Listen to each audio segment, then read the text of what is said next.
wax on, wax off, or whatever it is.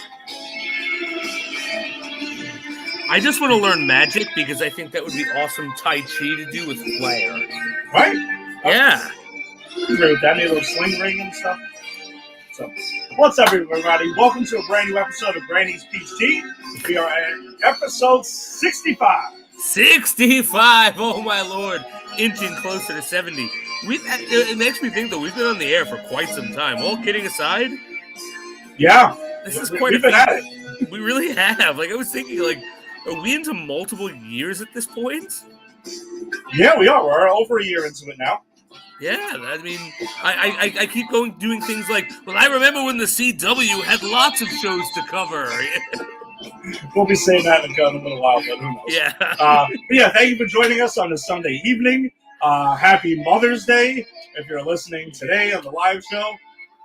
Really appreciate you checking us out. But yeah, thanks for joining us, whether if it's on your Facebook live stream, if you're joining us on YouTube, catching us on Twitter or Instagram, or wherever you found your podcast. You know, the audio-only version, that works too. So thanks. We always appreciate it. But yeah, we got a pretty exciting show today, and we got a quick turnaround because we are, I can't not say it, we are scrapping at the door. Yeah. To talk about Doctor Strange in the Multiverse of Madness. We're going to spoil the shit out of this movie. So if you haven't seen it, you can go ahead and check us out when you have. But we can't wait. We had to get this show in quickly. We're also going to talk about the latest episode of The Flash. Yeah. So we're up to date on things. But with me, as always, is Jason. Jason, what's up, man? No, you know, Ed, good to be here. Very happy to be here. I'm scraping at the door as well. Talk about Multiverse of Madness. Talk about, you know, a very solid episode of The Flash we got coming up. And you know, I slept on Baywatch this week, but I'm going to talk a little bit about something I've been watching. I've been watching Night Court, guys. You guys remember Night Court with Dan Fielding, John Larroquette? Mm-hmm. I found it. It's on with commercials. It's on Amazon Prime. And I'm like in the 4th season when it's really getting crazy. And it's a hysterical show. It's a lot of fun. I've been like taking pictures of all weird guest stars on before they were famous. And it made me realize that this whole bit I've been doing with Baywatch Nights has just been a backdoor pilot to sell for another show I don't have time to do, where I just literally show up once a month, possibly even at 2 a.m, just by myself and talk for a half an hour about stuff I watch that no one in my life cares about. I mean, because that's really what this bit has been for me. Oh, man. Now that is truly coming clean about it. And that is awesome. Oh, man, that's great. I'm nothing if I'm not self-aware and honest. I love it. And Jason, that's why I love you, man. We're definitely totally honest. And some people like it, some people don't. What are you going to do? It. I mean, it is what it is. But hey, you know, look, if anyone would actually follow that show and watch me talk about Night Court, please, you know, contact Steve Faraci. Demand # we want Fishetic. We want Fishetic talking about Night Court. That's right. At night, Night Court at night. That's what it would be called. Yeah. So, all right. Well, we got Rick dropping in a quick comment who better be joining us shortly. Better be. Wax off. So he's not really a fan of the wax on. He's more about the wax off. Well, most guys appreciate the wax off more than the on. Fair enough. All right, let's jump into it because as we're scraping at the door to talk about Doctor Strange, we got to do what we always do, and we got to open up with a comment. We got to talk about the latest in the CW verse, and that is The Flash Season 8, Episode 13. Jason, what do we got? Because I agree, it's a solid episode this week. Yeah, this is a solid episode. So, you know, it starts off where the other ended, where we get I forget the guy's first name, but it's Iris's fiance, Thawne's descendant. Oh, Eddie Thawne. Eddie Thawne, thank you. I forgot his first name, and I just kept writing Thawne as if that would make me somehow remember his first name. Just you know, it's stupid of me. But he's actually, you know, that actor is really menacing in this scene, and he shows up, and obviously you called it, Ed. Like him, he's one of those like Blackfire ghosts, and everyone in Team Flash gets a Blackfire ghost, right? She gets Eddie Thawne, who's doing weird shit like heating up a kettle with his hand, which was kind of scary actually. When he just walks Yeah. out and he's smiling and he's like, "Can I help you, dear?"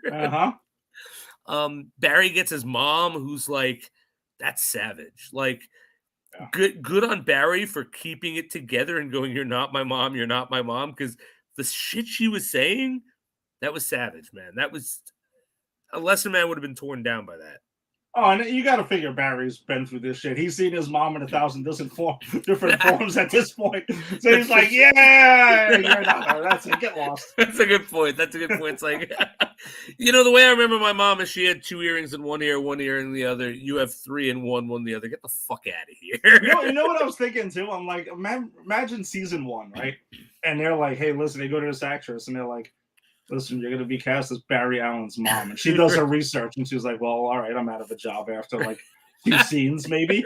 And now she's in everything. She was in when they did Flashpoint. Yep. She's there with any kind of visions. She's got this. Yep. She's got like one of the and forces she's of one nature. of the forces. Yep. Yeah, she's all over the place. So not a bad gig for someone who's being cast as Barry Allen's mom. I think actually she's literally the Speed Force, right? Yes, she is. She's actually the Speed Force. The most important force in the Flash universe. So she ain't going nowhere. Yeah. Not unless the Flash does. So, but that's, but I bet that the guy who played his dad had the same thing until they were just like, "Hey, Jay Garrick, you want to come back and, I don't know, alternate timeline Flash. I don't know, Flash's alternate timeline shoe shy boy. We really like you, guy. You would just stick around." Oh yeah, he's probably loving it too. Like, wait a second, I get to be Jay Garrick and his dad, and I get to show up at Stargirl also. Right, this is great because they cast you right, and they're like, "Hey, you're gonna be Thomas or Martha Wayne," you're like, or Uncle Ben. You're like, "Oh, okay, this is gonna be short." Do I get a flashback in the sequel at least? Yeah, or you're like. But then you hear what they're doing Flashpoint, you're like, "Oh shit, okay, maybe juicy part now." But yeah, and so then Chester and Allegra also have these black heart ghosts. Of course Allegra again, who her and Chester get stuck in a room together, and I see Chester like literally shirtless, like we're with a wife beater, like digging out or whatever the hell he's doing at the door, and she's not using her powers is what she's doing. Wait, what was he doing at the door? I think he was scraping at the door. Scraping? Oh man, we really need to stop with this. No, I think I don't think we did. We're not gonna stop with this. Nick Cage has infested our show now. It's the new Martha. Remember for a long time we couldn't stop with the Martha shit, and now we got this. Hey, we'll give the Martha stuff a break. There you go. Better for our listeners.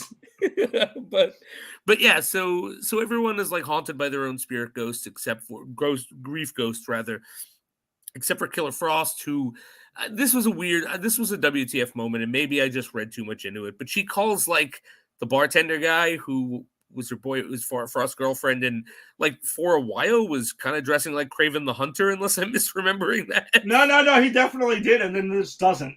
I don't know what that was about. Yeah. But he shows up like with that cryo chip, and he makes a joke like, "Yeah, you're lucky that I'm a, cryo-free specialist." And I'm thinking, is he being serious or not? Because I don't actually know anything about this guy, and just his very presence doesn't make sense to me here. I feel like they were peddling him as being really smart briefly, but like not enough to care about it. Okay, so they don't know what they're doing. No, not really. And then there was also one thing I wanted to ask you about. Didn't they get rid of him, or am I misremembering this? Earlier in the season, or late last season, didn't they destroy the Gideon in Star Labs? Remember when those people came in, the cops? It's back. You're right. It's back. You're right. With no explanation. I didn't even catch that. You're right. I stopped it, and I keep asking Angie. I'm like, didn't they destroy Gideon? She's still like, I'm trying to figure out why Gideon. Is this the same Gideon as Legends? Is it not? Why is it not? Does everyone have a Gideon? What the hell's going on? Why is it named Gideon? Yeah, like if it's not the same, it's that I never understood that. That's weird. But yeah, so then all of that is pretty much for Frost to become the anti. Well, she has 2 names. First, they're calling her the anti Blackfire. And then she tries to go through it, and Blackfire gets in her head and is like, why no one has a Force ghost fucking with them? Because you're not real. And that was a dig. That was a dig, and that was kind of interesting because I thought for a bit, I was like, wait a minute, that kind of does make sense. But then the whole thing was just like, no, she just keeps her emotions so much in check, and she needed to grieve, and she did that, and that's fine. Hand wave, that's fine. I thought it was more interesting when she didn't have any emotions and that she was a copy of Kate until they decided to go the other way with it. I did too. Yeah, I thought it would have been more interesting for them to deal with long term.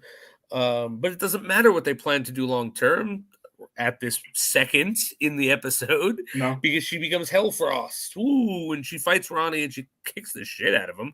Yeah, grabs the thing off his chest, like she then absorbs all of his energy, like to eradicate him from the world. And then it like kills her. And apparently she's really dead. I mean, we'll see. She could be dead. I mean, yeah, it's possible. The way they've set it up, right? Because you get Kate crying, you get the flatlining, they come out, and even someone makes the comment like, so of course she'll be fine. And then they come out. So, they're playing it up as she's dead. It's one of those things that either she's dead or they're going to retract it last minute. I'm going to feel cheated, which either could be true because they've done that to me in this show. So, yeah, I'm on the team of hoping. That was going to sound bad. I'm on the team of hoping that she's dead. I hope that she does remain dead because it reinstates consequences right in the show. So yes, Agreed. She shouldn't. Plus, we were both getting annoyed with the Katie and Frost different character thing and stuff. Like, I don't know. As much as it gives Danielle Hannah Baker like something to do and play, it shows her range a little bit because they are different characters the way she plays them. I don't know. I don't find Frost that like interesting. No, I actually the most should be more, but not. Well, she's not really. I mean, this, and we've spoken about this. She's not really Killer Frost from the comic. No, she's not. And so I thought the Hellfrost stuff. I thought she looked really good. Yeah, look cool. I wouldn't have. I'm with you. I wouldn't have like opted for them to kill her in this episode, but as they did, I'd much rather her stay dead than it be a cheat. Yeah. That happens too often. So people have to die at times. Right. And if you don't want to kill her, you shouldn't have set it up like this for the cheap twist. You know what I mean? Because I expected her to survive. Had she gotten up last minute, I'd have been like, all right, well, that's a Flash. Next episode, it was all right. This was solid. I wouldn't have been pissed, but like, you killed her. Give us some consequences. Yeah, that's why. So hopefully, fingers crossed, they do keep it as consequences. Maybe it makes Katie more interesting moving forward. Hopefully. I like that actress. And I don't think Deathstorm is done. Yeah, that was too easy. Was too. Yeah. Yeah, it's kind of like when you have the video game and you beat the big boss of the at the end very easily, and they're like, nah, he's coming back to life, and his energy bar is going to go all the way up. And maybe what happens is it comes back as Frost, like he takes like that actress plays Deathstorm, like in the Frost body. Yeah, maybe. Because the way she died was absorbing that energy. Maybe it killed the body like Ronnie was dead, but it takes over the entity. I mean, I think that would be super interesting. Or maybe she does come back to life as Death Frost. That's what they call it, Death Frost. Yeah, and that's his wife. He has his wife now, his bride. Perhaps. There you go. And then they're both villains. Yeah, and then that's it. And we get a hopefully satisfactory ending because they're at episode 13 now. And what is this going? This is going half season or full season? I feel like they went to like 18 last year. Okay. Because they don't announce it ahead of time. Oh, okay. It used to go to like 22, 23, but I feel like they've been cutting it back to like high teens last couple of seasons. Yeah, well, most shows don't don't go that long anymore. No. Unless you're 24, and then you should be 24 episodes because of your premise is that it's an hour each. Yeah, you kind of have to. You kind of locked into that. One of my favorite shows of all time. So I do like that show. It was a great show. 24 was awesome, man. All right, and it just feels weird that that's it. We only have one CW show. We have no streaming show. That's it. And oh then gosh. good timing. Yes, exactly. We have crossed over to the multiverse known as Florida. We're Jason and I are in New York, if you're not aware of this. But we have our third member of Team Granny's Peach Tea, or not the Wednesday Warriors this week. Rick, what's up? Headphones on. I hear you guys. Rick, I've come to bargain. Holler. From What's the up, dude? slums of Shaolin, the Wu-Tang Clan strikes again. The RZA, the Jizza, the old dirty bastard Inspector Deck. You got chef. Raekwon the chef. And you got Ghostface Killer. Just throw everybody in there. Yeah. Jay-Z, Nas. Oh, wow. Okay. Wow.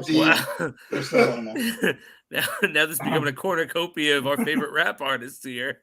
Rick, what's up, dude? What's going on? Greetings to Granny's Peach Tea, all the way from St. Petersburg, Florida.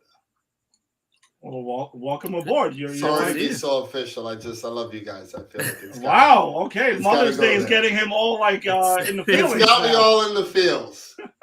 Shout out to all the mothers. Yes, cheers to all the mothers. Cheers to all the mothers out there. Except for mine. Thank you for everything you do.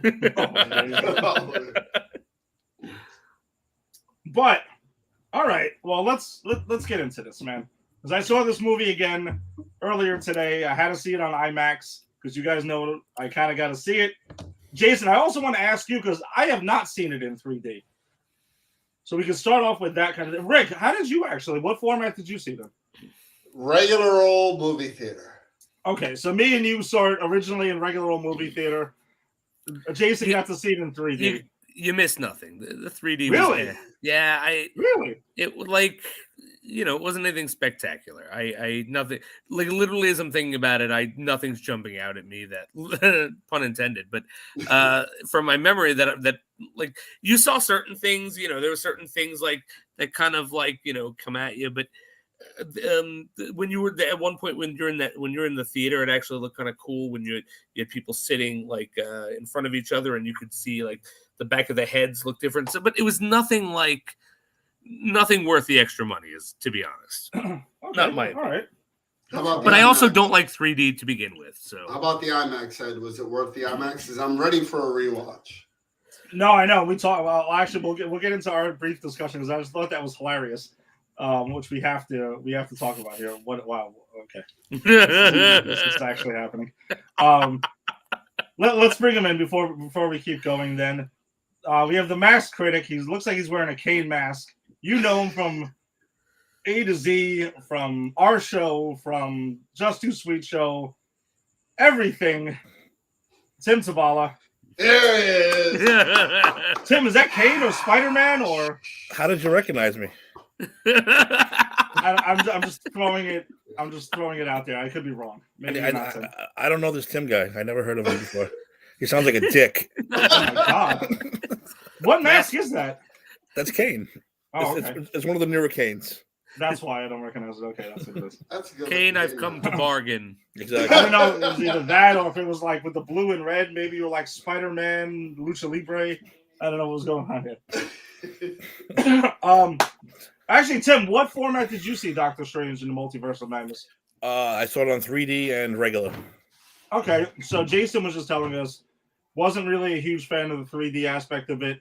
I was about to talk about the IMAX, but since we're on it, what did you think of the 3D?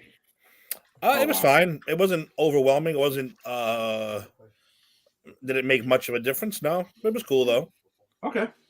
So I kind of figured like the scenes where he's going through when him in America, Chavez are going through the different multiverses and stuff, like that would be cool. It was cool, but like I said, it was the beginning maybe. Yeah, it was cool, but it wasn't anything like oh, this is making this awesome. Okay. It was cool, but nothing great. Okay. Well, Rick had asked me about the IMAX. I think the IMAX was great. I thought the IMAX was worth it. any movie with crazy visuals, especially something like the first Doctor Strange or Doctor Strange in the Multiverse of Madness, definitely is worth it in IMAX. So I would highly recommend checking it out in IMAX. You can kind of see some of the stuff is shot that way as well. So I think it definitely adds more to the experience. So if you haven't seen it in IMAX and you're thinking about checking it out again, definitely check it out in IMAX. So, where did we lose Jason or temporarily? Okay, there. Wow. I mean, I figured everyone was getting masked up. It just took me a bit to mask up. Are you a Pac-Man ghost? I'm Zoidberg. Yeah. I'm your favorite doctor. Come, let me check you out, Tim. There we go. Now it's getting extreme. Yes, it's everybody. It is what it is. This is the multiverse of madness here. Multiverse of Madness right here. You even get a DC character in it. You get a WCW character. You get somebody from Futurama. Michael Myers makes an appearance. I mean, we're just gonna keep on going with the multiverse. This is what people expected this movie to be, by the way. I know, and I want to talk about that because this is what I expected this movie to be. This was what this movie was. Let's not get crazy now. Right, I'm gonna put the mask. I'm gonna put the mask down. Let's get into this. All right, so we got the formats covered. I guess overall thoughts. Let's just go around here. Tim, we'll start off with you. Tim, what was your overall thoughts of the film? Another good Marvel movie. I really enjoyed it. Again, underwhelmed because of all the bullshit you've been hearing for the past few months. So in that aspect, I was like disappointed, but not really. Because I knew it wasn't going to be. I knew Yoda wasn't going to come flying by with Chewbacca on a bicycle and all that kind of stuff that they were saying. No, but it was enjoyable. It was very dark, extremely dark for a Marvel movie, which is good. You need that every now and then. Everything can't be happy-go-lucky all the time. Well, yeah, I enjoyed it overall. Okay. Jason, overall thoughts? So overall, I absolutely enjoyed it. But I'm with Tim. I was underwhelmed, and I need to see it again because the whole reason I was underwhelmed is I fell into the whole fucking trap that we've been talking about since the beginning of this podcast, since WandaVision, ironically, which is the whole reason I started that Mojo gag was because, everyone had such high hopes for WandaVision. So I was like, let me come up with something that no one could possibly, because you can't do that. And then I did it with this movie. I wanted so much out of it, and I thought I was going to get everything I wanted because Spider-Man gave me everything I wanted. And then it was something very, very different, which I think it was great, but I need to see it again with my with my sort of perceptions aligned, because I loved what it was, but was underwhelmed because it wasn't what I thought it was going to be. And look, let this be a lesson to you guys. Don't let the hype build you up. Just let things be what they are. But I'm going to go see it again very, very soon, as I can get out. Okay. And wait, real quick, you know what I did too? Because I'm not overall, I don't care about spoilers most of the time. I saw the Illuminati scene a week ago, a long time ago, when they first had it. So I fell for that's real. So this must be real. Because what I saw also was a shot of Tobey Maguire's Spider-Man popping up in this one. And I'm like, well, Sam Raimi, Peter Parker was just in this. So I was expecting to see that. And then when I didn't see that, I was like, oh, shit. I was like, there you go. So, but overall, like I said, good movie. And also before I also really love the eldritch horror stuff here. This is an honest to God horror movie. It's shot like, it's not like Spider-Man we said was shot like a horror movie. Like, this is an eldritch horror movie. It's like a fantasy horror, which is exactly what the Doctor Strange comic is. So I also think like the fact that they went all in. I mean, there are jump scares in this movie. There are zombies. Like this feels like a horror movie, and I really want to applaud that. It's even though it wasn't what I wanted it to be or expected it to be, it gave us something that we never got in an MCU movie before. Okay. Rick, what were your overall thoughts on the film? Well, greatest comic book movie of all time. I literally got up, and Eddie knows this, when I go to the film, I will hold it. If we're watching The Godfather, I'll hold it through both VHS tapes. I literally got up maybe like an hour and 10 minutes into the film and took a victory lap to the bathroom just to let everybody in the crowd know that I was right. No rules. No rules during this movie. Everything was thrown out the window in favor of giving fanboys like me that believe that the multiverse is a true multiverse, like everything we want. I don't want to jump ahead of ourselves, but I just loved it. It was everything I thought it would be. It was very much what do you call it? In the vein of like an Evil Dead film, as in like it was nonstop action. It was very zany. Even the ending wasn't an ending. You know, it was everything I thought it would be. And I walked into the film super confident, and I walked out of the film super happy. Like, I love the fact that I feel like the filmmakers did what they wanted to do, like literally whatever they wanted to do, like whatever was in the vein of their stream of consciousness. And for me, they hit a home run. Like they got it done. Yeah. All right. So I guess overall thoughts for me, I really enjoyed the film. I liked it a lot. I am not willing to go ahead and say it's the top 5 greatest comic book movies ever, but I really enjoyed it though. I liked it more than a lot, but I wouldn't say personally, for me at least, I won't say like I like the Batman more. I would put Spider-Man No Way Home ahead of it and stuff, but whatever. We can rank here and there, but the movie lived up to everything I wanted it to be. Tim knows, and you guys know, I hate spoilers. I don't listen to them. I'm not even on a lot of social media. I'm really just on 2 of them, and that's it. So I didn't see any of this. I didn't know anything about all these rumors and all this other shit. So I kind of got what I wanted. And I know we talked about the possibilities of Tobey Maguire showing up, and Sam Raimi, like Tim mentioned, like it seemed like it was lining up for that. But the more I thought about it going into it, I'm like, that doesn't make any sense. Like, what would be the point of it? That would just be literally be fan service for fan service sake, and that's it. Especially after the special appearance by the hot dog vendor. I'm like, dude, we're getting Tobey Maguire. I'm like, dude, we're getting fucking Tobey Maguire at one point. I just couldn't figure out how he would fit into it with it making sense. Is what I'm saying. Like I couldn't see. I kind of thought, because like when I heard about that scene, I kind of thought when they would jump into universes, it would just be like a holy shit. That, like, that whole kind of thing. Well, I don't think there's going to be a whole part of him. It wasn't going to be like Spider-Man No Way Home when they were actually in the story. I thought we were going to. That's what I thought too. See Tobey Maguire. We were going to see an X-Men. We were going to see this. That's what I kind of thought it was going to be. Okay. And also, guys, we got no Sleepwalker. We got something called Dream Walking. Oh, that's these two. It's Rick and Jason. I know. Tim couldn't give 2 shits less about Sleepwalker. But all right, Rick, we got no Sleepwalker. It's like they purposely avoided my boy. That's they right. Massacred my boy. I was really sad about that because there was an opportunity. There was dream walking. You could have had a Sleepwalker, but they didn't. I did honestly think that Sleepwalker was a strong possibility, and I was curious, especially when they started mentioning how the MCU interprets dreams as being a connection with another multiverse. I'm like, oh shit, which was interesting, super interesting, very interesting, because I've never even conceived any thought like that. But Rick, I'm with you a lot, and Jason, you mentioned it. It's very much a Sam Raimi movie, and it feels like you can tell the director of Evil Dead did this by the way it's shot. A lot of times, things that are inspired. We got a fucking zombie Doctor Strange at one point who's going ahead and saving the day like that. We got people murdered left and right. Tell me that zombie Doctor Strange didn't like give you Bruce Campbell, Ash, Evil Dead vibes, like in Army of Darkness. In Army of Darkness, exactly. Like there were so many like moments, or like when Wanda is shambling after them, like she's like it's something. It looks like it's from that movie, like Drag Me to Hell. Like like I love that he really puts his stamp on not just this movie, but scenes of this movie. You know, absolutely.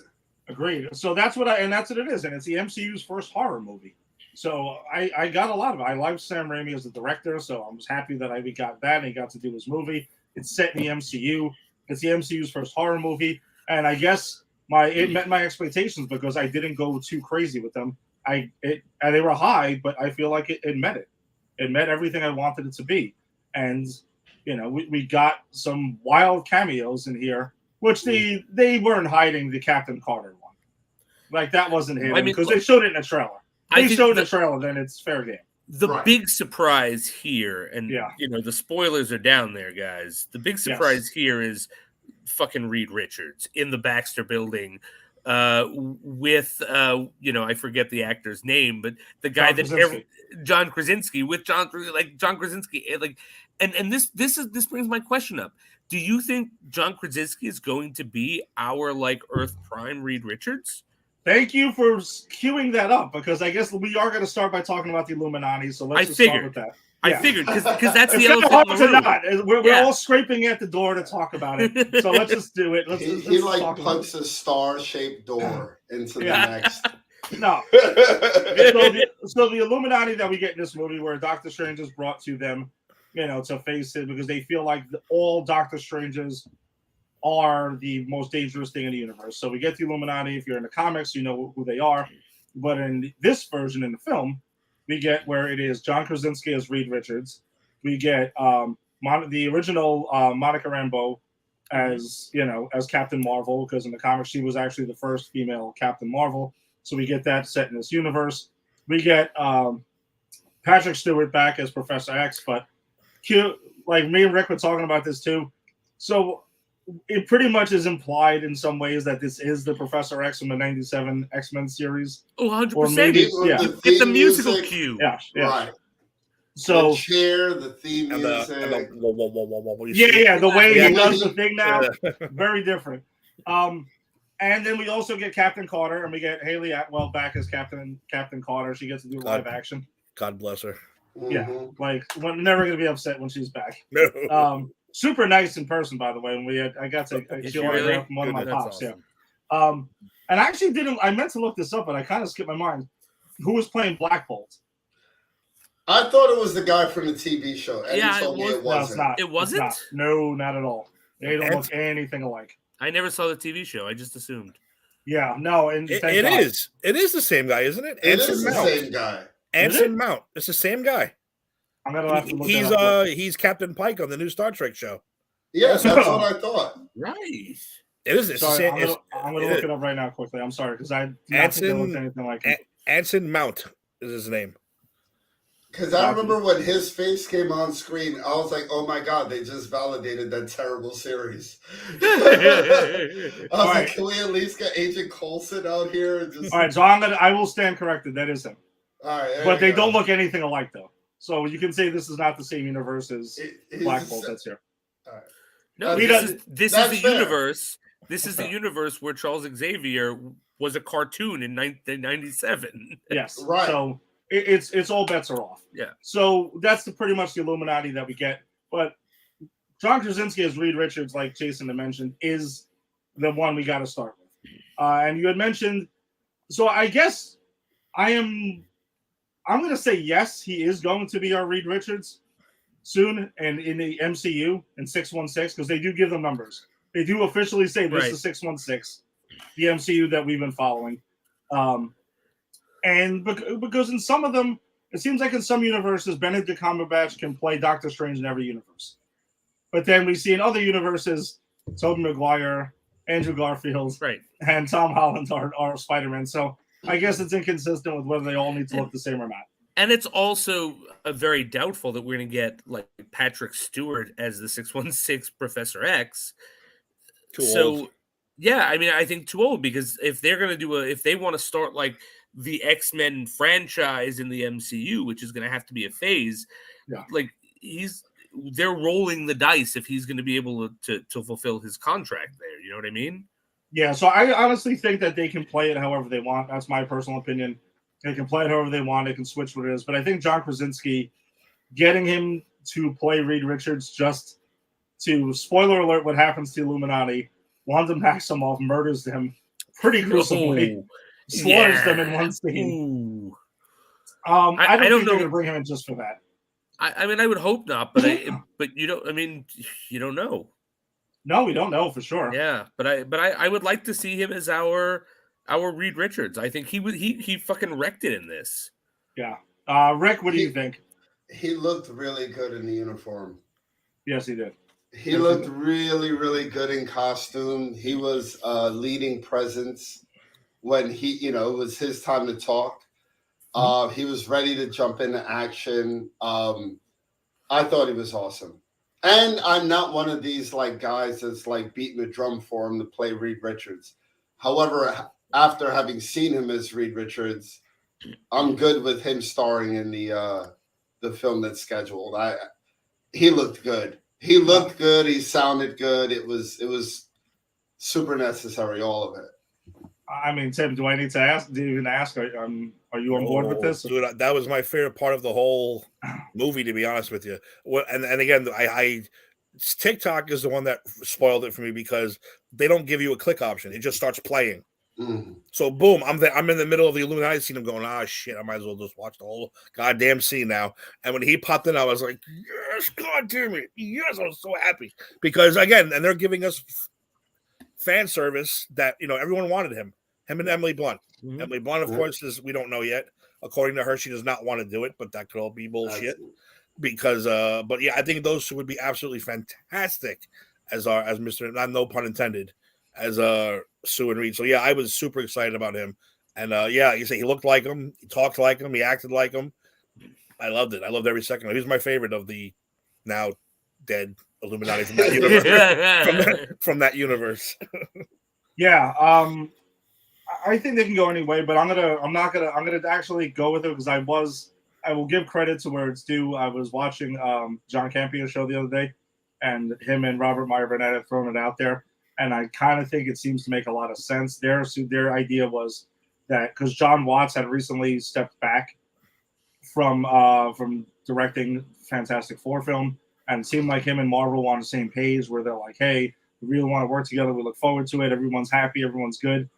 And I kind of think that either maybe even tomorrow or sometime this week or maybe even next week, they're going to announce that John Krasinski is going to be – they're going to announce the cast of Fantastic Four and him as the director of the Fantastic Four. That might have been the move for that move. Yeah. Wow. We talked about it briefly. We talked about that move and how it made no sense, but I was in favor of it because I'm not a fan of that director's movies outside of, what he's done for the MCU. John Watts weird thing that came out of nowhere. You've never mentioned him until then. Bro, who loves horror movies more than me?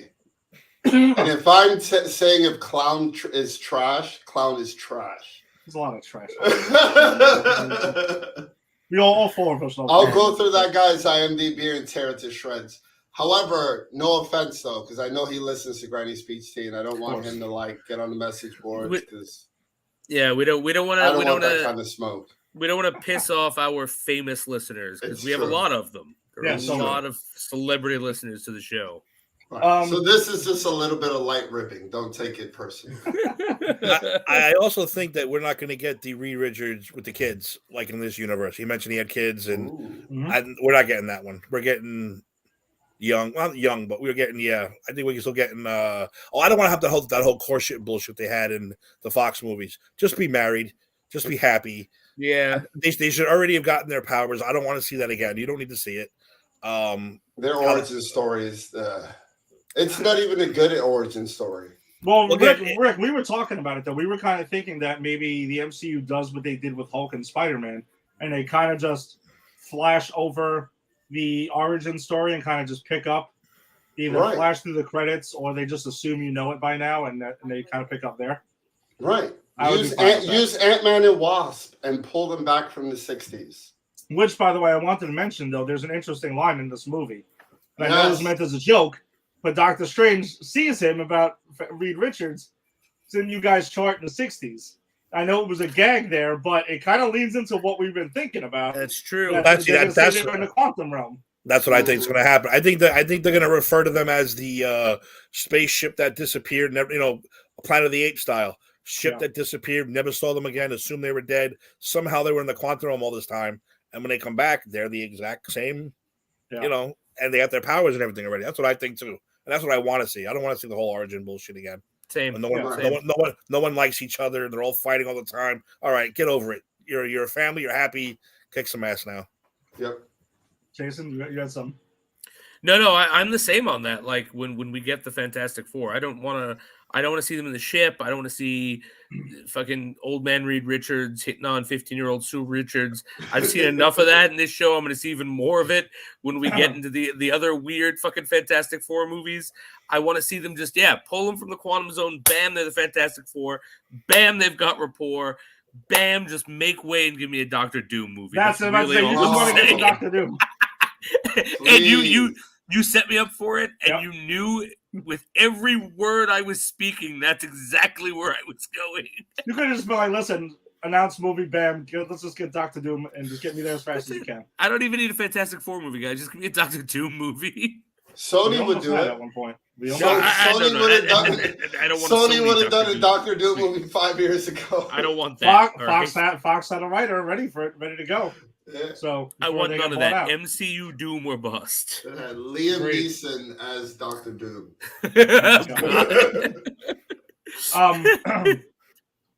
Well, let's go ahead and we got a quick comment here from Alex. Reed Richards being the smartest person, yet basically telling Wanda how to stop Black Bolt. I mean, I think Reed doesn't know much about Wanda right at that point at all. So I mean, I can't really knock him for that one. She's kind of an unknown there. He didn't think she'd be able to zip his mouth up like Twilight Zone style. Yeah, and also very Infinity Gauntlet style. Yes. Like yes. Yep. That's what I was thinking about during that fight. All right, now I guess then we could talk about Wait, would I be right? Would I be right in saying that Freddy Krueger did that before the Infinity Gauntlet? I feel like Freddy did that in number 3. Yeah, which does predate the Infinity Gauntlet actually. So yeah, nice job. Nice work. but that's only in Granny's Peach Tea 616. Oh, Granny's Peach Tea 714, the Infinity Gauntlet was a run in the 70s. That makes a lot more sense. Beyonder might have been in it. Yes, no. And Thanos still had his helicopter.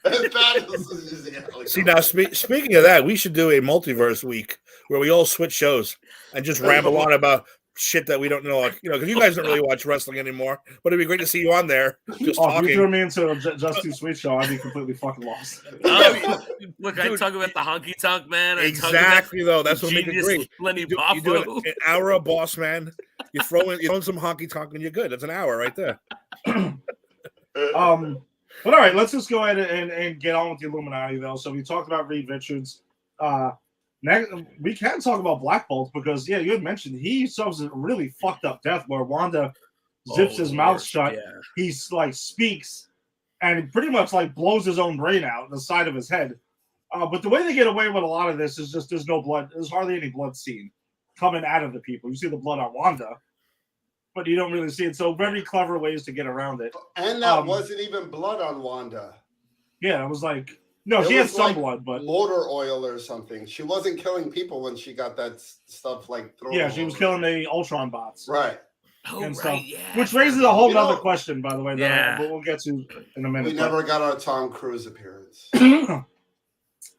Sorry, Maverick never made it. He was too busy filming Maverick. Sorry. But yeah, so Black Bolt, and now I'm actually happier that it was the same dude who played him in the awful MCU show.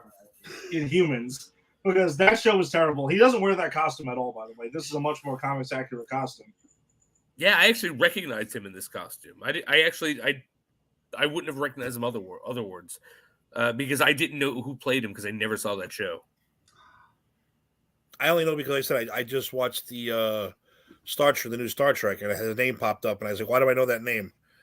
And then I checked. I was like, oh yeah, that's right, because he played on the Inhuman show, and then it said it right into the thing, Doctor Strange, Black Bolt. I was like, oh shit, they brought him back. I can't believe they actually brought him back. I'm shocked that they brought him back. Shocked. As the only guy that I guess actually watched that show. No, I did. I saw the whole run. I saw the first 2 episodes in IMAX also. So. All right. I don't know if it's terrible so much as it's more along the lines of like covering North Dakota when you're in American history. Like it just sort of happened. And then we moved on. Yeah, so that's pretty much Black Bolt, but he's there, and he actually looks like Black Bolt in this. But the other addition we got too was Captain Carter. We got Haley Atwell playing live action Captain Carter this time. Whose death really is fucked up. Really fucked up in this.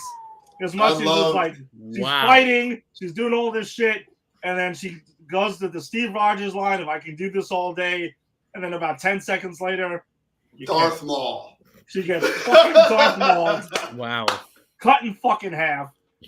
I was like, wow, that is just really fucked up. Well, I mean, look, Wanda's making a point in this movie. She's not fucking around. Like, I think everyone went in going, what's her role going to be? Is she the villain? Is she maybe going to be the villain? I thought, like, oh, maybe she was going to start off good, and no. She, like, 5 minutes into her screen time, she's like, fuck you bitches, I'm the villain. And this scene, how brutal she is with each and every one of them. I mean, she literally cuts this woman in half with her own goddamn shield. Yeah. It's so brutal. I mean, and again, very hard. Like, if this were an R-rated movie, there would have been blood. That's the only thing that was missing to make this like a bona fide horror movie. Yeah. I'm not sure the blood would have made it better. No, I don't think it would have made it better. I think we saw exactly what we needed to see, but that would have pushed into an R rating. That's what I'm saying. I'm not saying it would have made it better. I'm saying it would have made it a bona fide horror movie. Oh, yeah. And what's her name got off easy? Captain Marvel got off easy.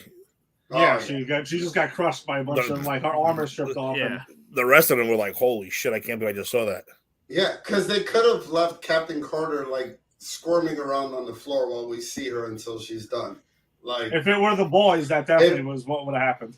Oh, yeah. Oh, yeah. And then she would have said something, like, witty as she was dying. Yeah, exactly.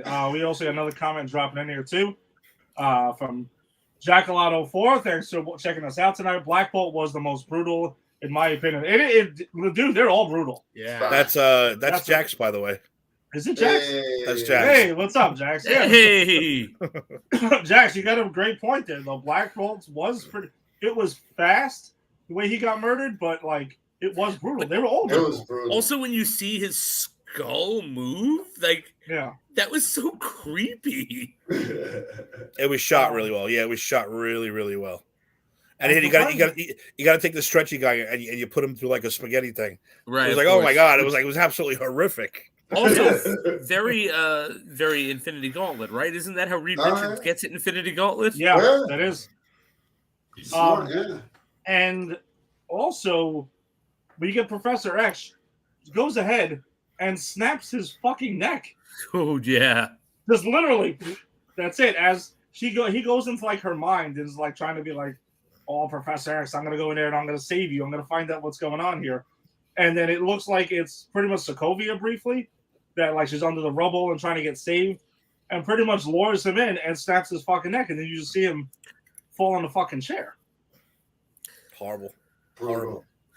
Yeah, I don't know about you guys, but my crowds, my first crowd was just like a couple guys were like, "Holy shit, that's it." They were like, "Oh my god," and the rest of them were like, "What just happened?" And most of the ladies were like, "What the fuck is going on in this movie?" I was like, dude, I don't know. You guys weren't in Florida. As soon as she broke his neck, my whole theater went, yeah! I was like, oh shit. That was like in an ECW episode or something. Oh my god. And then we got one more comment to go on before we keep moving. Alex is saying his Illuminati picks would be Professor X, Deadpool, Mr. Fantastic, Blade, The Thing, Tom Cruise's Iron Man, and Dr. Doom. They're supposed to be smart, so you can't put in Deadpool and Thing. Yeah. Well, Thing is smart. Thing is smart, though. He's a scientist. Yeah, he is. Yeah, so the Illuminati in the comics is supposed to be like the leaders of all the like teams, pretty much, that team up to make the tough decisions. I can't see Blade or The Thing or Deadpool, especially, making any kind of decisions for any of that. Well, Blade could represent the vampire, like, the vampires. Yeah. But Blade and Deadpool will be like, dude, kill him. No, we have to discuss it. No, just kill them all. Kill everybody. As soon as they walk Doctor Strange into the room, Deadpool shoots him. Yeah, dead already. Blade. And the other member of the Illuminati that we didn't talk about really was Baron. We got Mordo. Yeah, as there, because the last time we saw him, he was hunting people down in the MCU, at least the MCU version, and pretty much saying there's too many sorcerers. I'm gonna start wiping these dudes out. But the Mordo that we get in this universe is the Sorcerer Supreme, and he was, friends with Strange until pretty much the end. And we find out that Doctor Strange has a statue, and it says, "Oh, this guy died fighting Thanos," which we find out is bullshit that they kind of covered up for him, because this dude has pretty much lost his shit because he was fucking with the Darkhold too much, and Black Bolt ends up brutally murdering him too. A lot of brutally murdering in this movie. Oh yeah, I don't think they murdered him. I think he came to his senses. No, he was on his knees and let him do it to him. Yes, they showed him die though. Yeah, right but there. that's not a brutal murder. He offered himself up. Here's the thing: you're both right. I think he was doing his penance and going, "Okay, you've got me. I did wrong," and then they brutally murdered him with his permission. But when if someone gives penance like that, they've been good before, you try to rehabilitate them. I mean, that's. Yeah, they weren't having any of that crap that was going on. Yeah. By the way, judging how many sorcerers we've seen in Infinity War and in this movie, I would say Mordo's a complete failure. You're not murdering a lot of these too many sorcerers, right? There's thousands of them according to what we saw. So I'm like, dude, Mordo's the biggest failure in the MCU right now. We can all agree Mordo isn't okay. Definitely not. But I guess besides the Illuminati, we could also talk about. Let's just get into the main character, or one of the co-main characters. I think in this film, because I do think this is just as much a Doctor Strange movie as it is a Scarlet Witch movie. I really feel like they are kind of co-building this. This is the sequel to WandaVision. It's the sequel to Doctor Strange. It's the sequel to WandaVision. It's the sequel in ways to Spider-Man No Way Home, even though they only have to briefly talk about it. But either way, though, this picks up Doctor Strange's story. Yeah, no, it does. But I think I think tonally speaking and story-wise, I think this feels, at least to me, more like a WandaVision sequel than it does a Doctor Strange sequel. Mm-hmm. And maybe that's because Doctor Strange's greatest superpower in the MCU is being an awesome support character for other characters' stories to be flushed out. And I don't think there's anything wrong with that. Well, before we get to Wanda, let's focus on Doctor Strange with his story arc that's in this movie. He pretty much picks up, he's dealing with a lot of Christine Palmer stuff. She find out she's moved on. He goes to the wedding in the beginning of the movie. Funny scene where he meets up with the other doctor from the first Doctor Strange movie. Find out they're both dusted.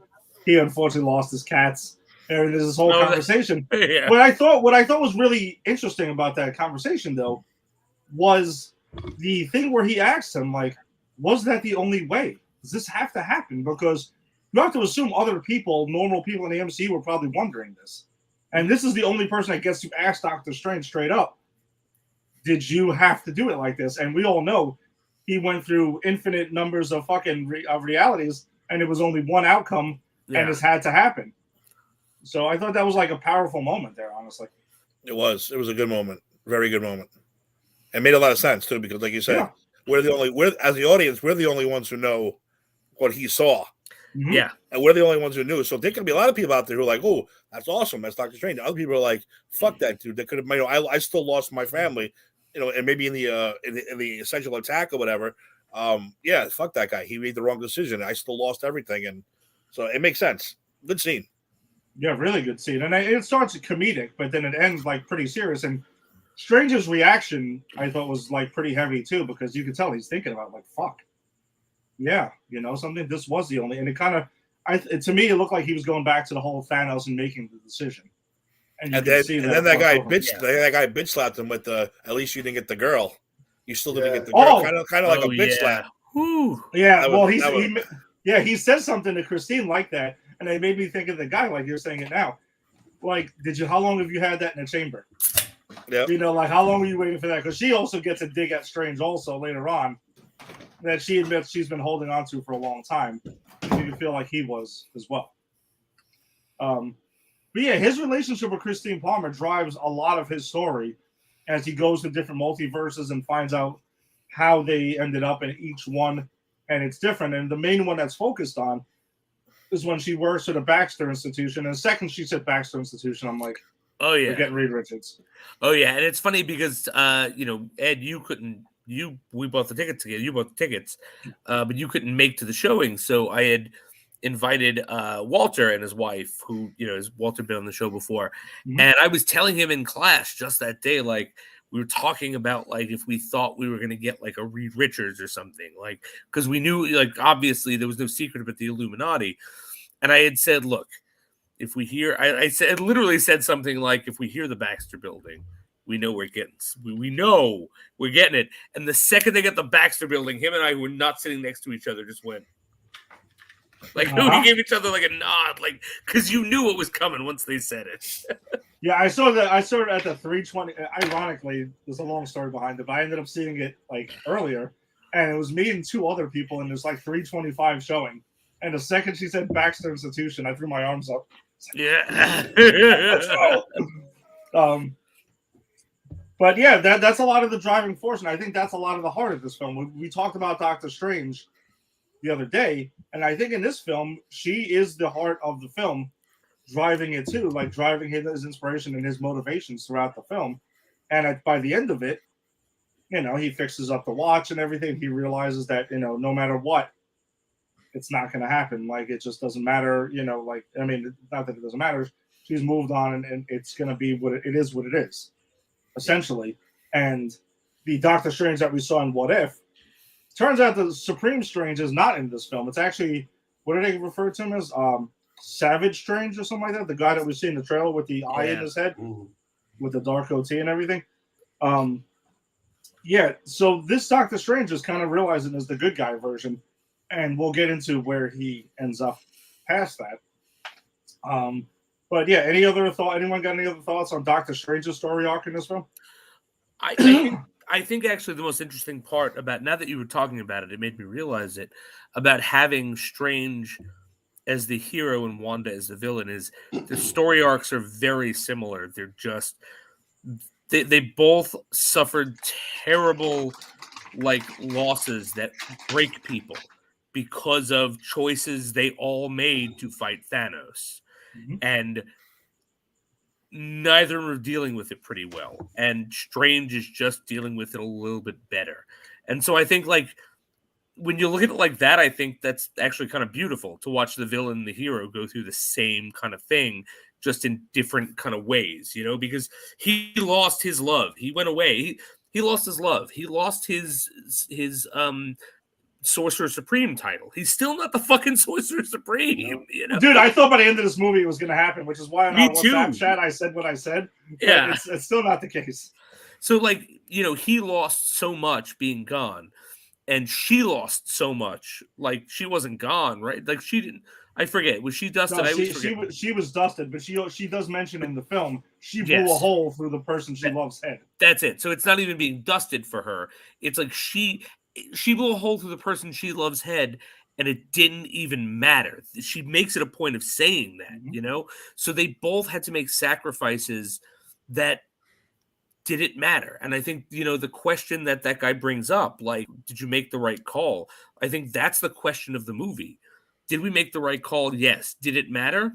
That's what we're trying to answer here. So that's what I really like about his sort of journey, is it mirrors hers in a very different, opposite way.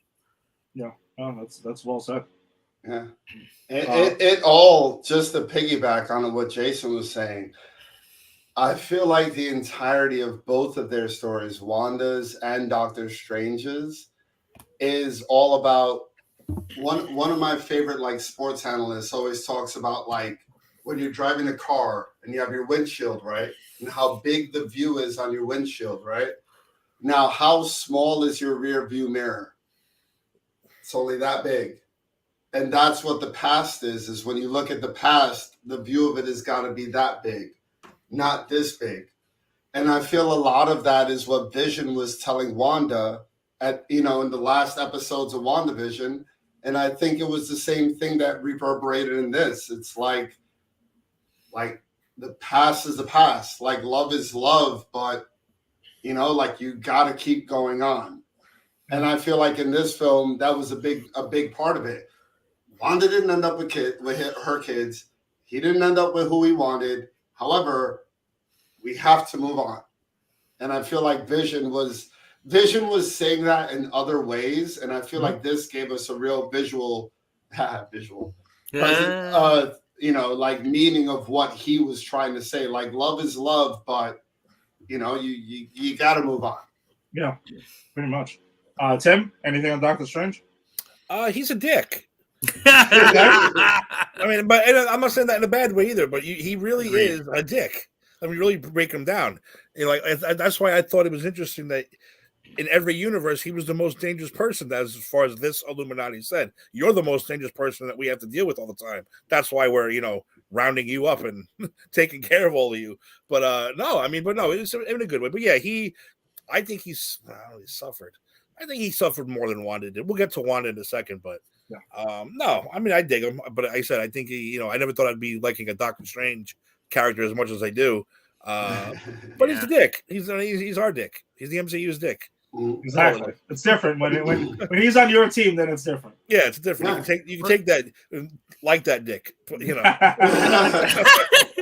We can call him a dick, but a DC fan. But if you call him a dick, right?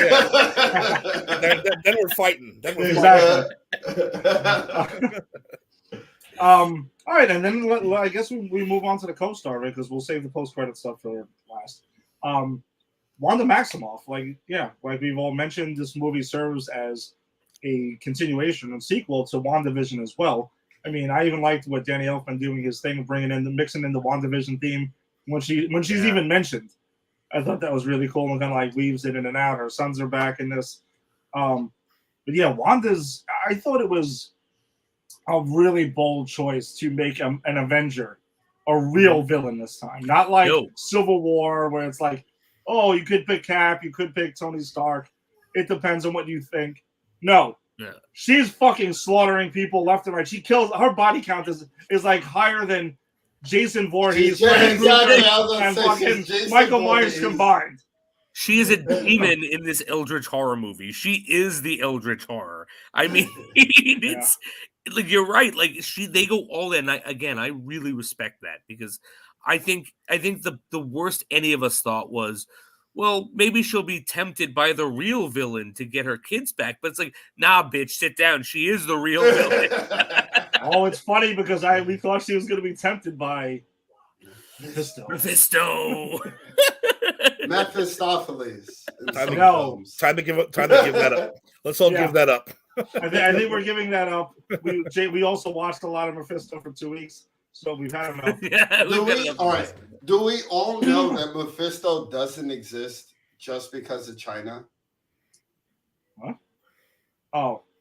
It's because China doesn't allow visualization of the devil.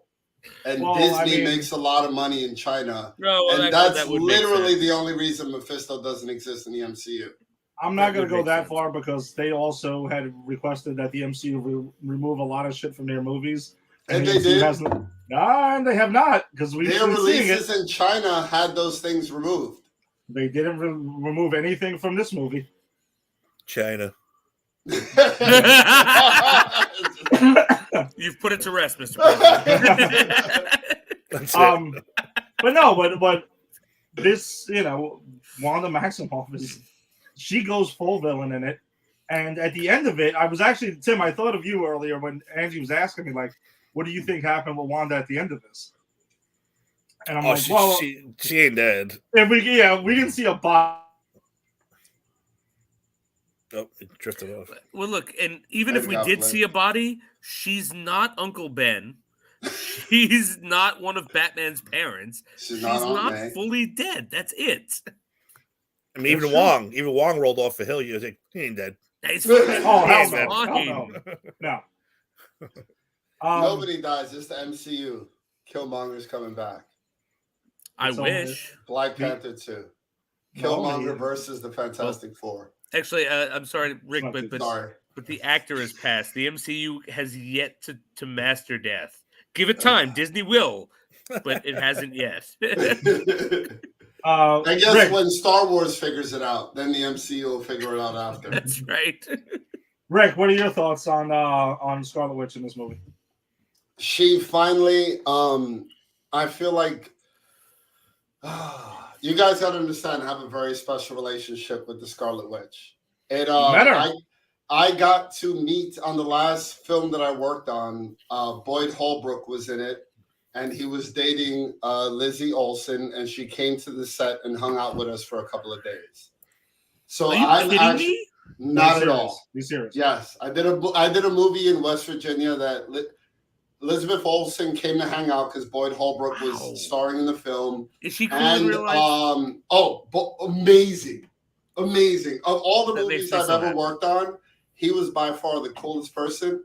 And Josh Brolin paid for dinner one night. He was leaving the restaurant that we were all sitting, like we just got seated in, all the like, I do set design, so it's like all the lighting, set design people. And he was leaving the restaurant, and as he's leaving, he tells people there, like, their tab is on me. Wow. We had no idea until it was time to leave. And the people were like, oh, you guys are good. He picked it up earlier. Nice. Wow, Nice. that's awesome. No, these people they're awesome people. So I have a lot of respect for her and a ton of love for her, because at the time, she hadn't been in a bunch of stuff. Whereas now she's, really like getting out there. Yeah. And for me, in this film and in the Wanda series, she got to do everything that the Black Widow never got to do. We got to see the extent of her acting ability, the extent of her acrobatic ability, her range. She got to have a lot of fun with the character, be a good guy, be a bad guy, be everything, be mother, everything. And I feel like the Black Widow, sadly, because of whatever happened at Marvel, never truly got that opportunity. And I was glad to see Lizzie Olsen not only get the opportunity to shine, but like shine. Like, I thought she was amazing in this role. And I feel like she carried at least 60 minutes of this film on her back. Wow. In a 2-hour film. In a 2-hour film, she carried 60 minutes on her back. I mean, we'd have a whole separate conversation regarding what Black Widow got to do or didn't do, whatever. But no, those are great points. Tim, what did you think of? Okay, but Rick, what of you're being a little biased as far as Elizabeth Olsen? But what about the character of Wanda Maximoff, which is where I have my problem with? I don't like the character. I never did. So for me, and I don't like Vision. I never did. So here I'm checking. I'm checking off people I don't like. Goodbye. Oh, You don't like them in the comics, in the MCU, or both? I'm just curious. MCU. Okay. I'm just not a fan of the overpowerful, super magical type. That's just me. I'm an idiot about it. I know it. No, I'm just curious. I was just curious if it. But was you're a Superman guy thing, or yeah. Superman guy. I mean, that's not magic. That's just Superman. I'm just saying. It's not magic. How is that different? Well, he's not magic. Well, he's also susceptible to magic. I do want to point out what I said last week when I had said, like, back when I was younger and when I hated all magic in comic books, I like all of my powers rooted in science, like like Magneto, who can magically move magnets. Science. Look at those goddamn pin particles. To some people that makes sense. To other people, it's like, dude, doesn't make sense. And to other people, it's like, dude, you're all fucking crazy, because none of that matters. None of it's real. So you don't like Wanda Maximoff in this movie or in WandaVision? In general, it sounds no, it's not that I don't like. You know what it is? My problem with her is it's all bullshit. She was hooking up with a fucking android, where she was never having kids with this thing. No, you're not having kids with this thing. These kids are all imaginary, and she's tearing universes apart for I have an imaginary space cowboy friend. It's not real. You're tearing apart the universes for imaginary characters, things that are not real. You're jumping over a huge line that she said in the film. Oh, to her they're real. No. When they said she made her kids with magic, and she said all children are made with magic. Fucking give me a break. Come on, man. That's great writing. Yeah, I think that's when one guy sheds a tear and the other guy throws his popcorn. I think I went like this. I was like, fuck you, give me a break.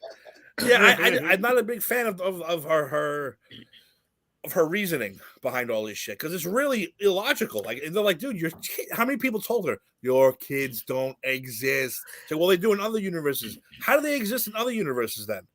Where's not for nothing? Where's the vision in the other universe that they didn't show? That was which I had a problem with. That's the question I was going to bring up. And where's White Vision? Oh, Jesus. Come on, where is he? But I think something really important, though, that I think we're glossing over with the character of Wanda is she's mentally ill at this point. Yeah, like that's the thing. It's like this.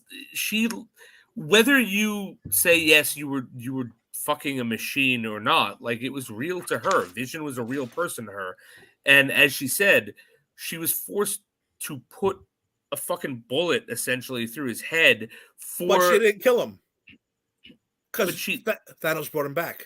No, he was alive. Technically, she did not kill him, but she did. Thanos did. But here's the thing, though: she did kill him. It didn't stick, and she says that, like, dude, if you shoot, like, if you are forced to shoot someone you love in the head, and then time is reversed, and I shoot someone in the head, but you remember doing it, you still did it. No matter who killed it, you have the memory of doing it.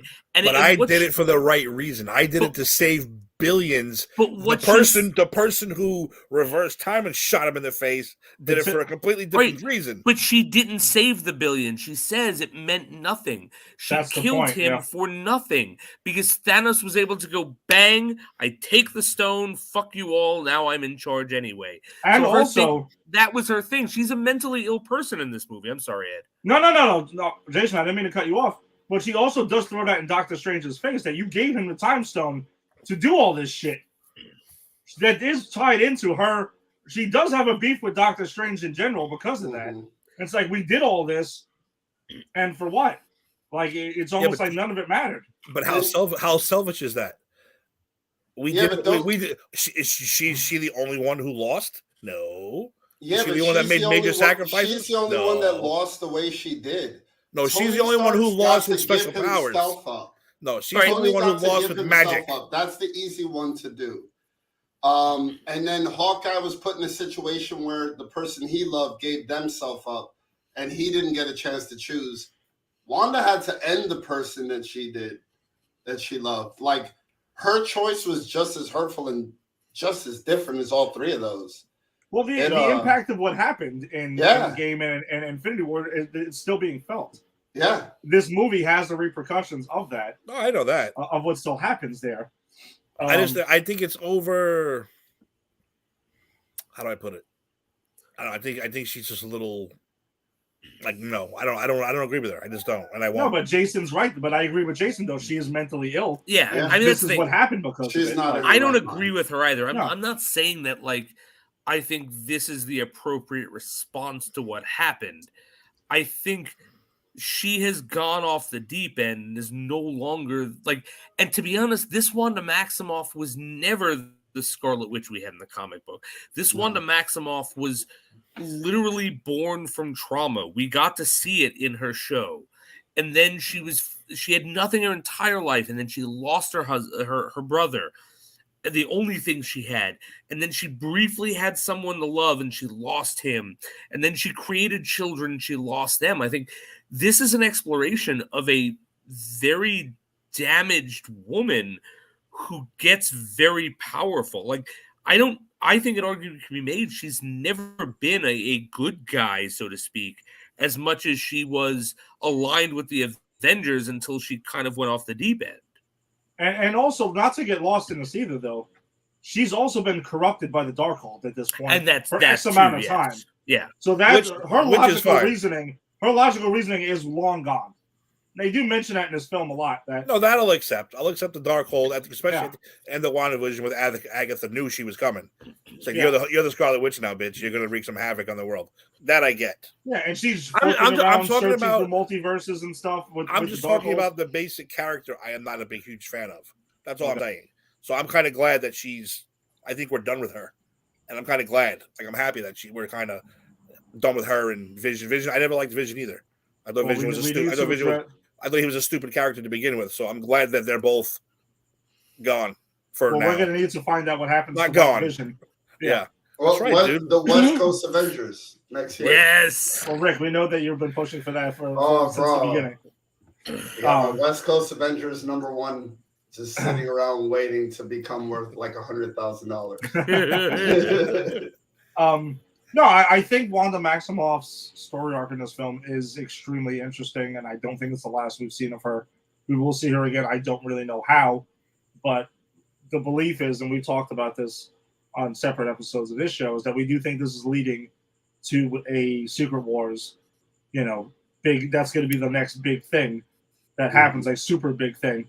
And they also mention incursions a lot in this film, which is, and Reed Richards mentions it in this film, and Strange mentions it in this film, and that's a big part of Secret Wars is the incursions that happen. And at the end of the movie, there's a big mention of an incursion that looks to be what Doctor Strange is going to have to deal with next. So that's maybe when we see, the Scarlet Witch or Wanda Maximoff, whatever she'll be going by. At that point, I don't think she's dead, because I'll go by what Tim's always said about if you don't see the body, then, probably not dead. No, she ain't. I have a question for you guys that I want to just sort of throw out there quickly. How long in the MCU do you think it has been since the end of the Loki show in this movie? I don't even know. That show fucks with time so badly. Well, and I don't know where it is. I'd say within a month or two. I'd say okay. I think they're fairly close. I'd say we're current, yeah. And here's my question then. So is this movie then a multiverse movie like the Spider-Man movie where that has nothing to do with it? Or is this movie an all multiverse offshoot from the end of that? And what's the difference? And if there's a difference, why? Like, you know what I mean? Like what multiverse what constitutes as a multiverse that is an offshoot from the Loki show and that has previously existed outside of the MCU? Do you guys see what I'm asking? Well, I think I know what you're asking, but I do think that from what I heard this briefly, Kevin Feige was talking about this in an interview, that so there's an answer. Good. No Way Home and this film, the reason they're allowed to happen is because of Loki. Because those branches are made, and that's why now the multiverse is spawned off and all these things are happening, and Kang couldn't basically close up all these multiverses. So that's why these shows exist, and these films exist, and that's why they're happening. But then it posits a question that these multiverse, so the theory of the multiverse as posited in Loki is that different choices we make branch off, right? So what if all of that was being stopped up until a month ago? What choices were made a month ago to make the Illuminati a thing? You know what I mean? Like, it just seems that these multiverses are older than they should be based on the whole Loki thing.